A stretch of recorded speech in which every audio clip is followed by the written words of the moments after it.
पहा 1 आणि 2 मार्काचे एक्झाम्पल घेऊया. पुढचं उदाहरण असं आहे x व y.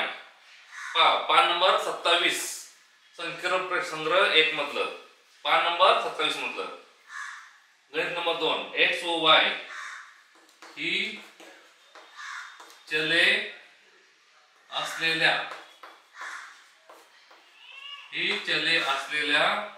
एक सामायिक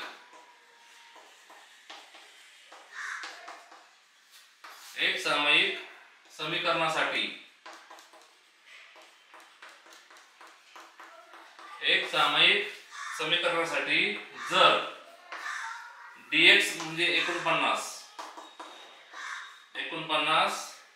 dy बरोबर -63 व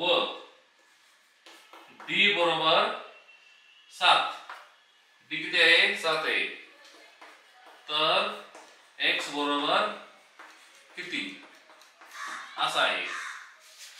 तर आपल्याला माहिती आहे सूत्राचं कसं असतं x बरोबर dx भागिले d हे सूत्र असतं आणि y बरोबर dy भागिले d.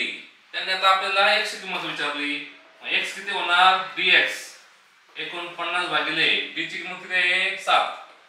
7 आहे 49 x ची किंमत काय आली 7 आली.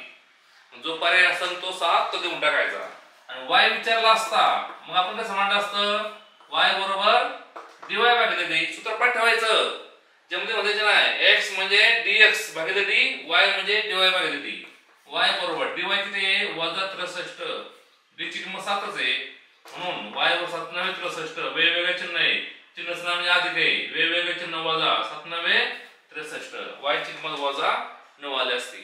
जे उत्तर त्यांनी पर्याय दिलाय तो पर्याय बघायचा आणि उत्तर देऊन टाकायचं. x ची किंमत 7 येईल y ची किंमत -9 येईल.